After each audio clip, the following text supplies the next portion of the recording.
Hey guys, welcome back to TechMan. Today, let me show you how to add keyboard to SignalRGB. Getting your keyboard connected to SignalRGB is honestly pretty easy once you figure out the one thing the app secretly cares about more than anything else: compatibility. I learned it the hard way after spending 20 minutes wondering why my keyboard refused to appear while my PC looked like Times Square at midnight. First, head over to the SignalRGB supported devices page and open the keyboard section, find your keyboard brand, then double check the exact model because Signal RGB supports specific models, not always the entire brand lineup. Once you confirm your keyboard is listed, connect it to your PC normally through USB or wireless mode.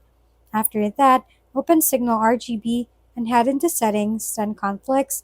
I always turn on automatic conflict closing because apps like Razer's Snapsy IQ, or Armory Crate tend to fight over RGB control like roommates arguing over the thermostat.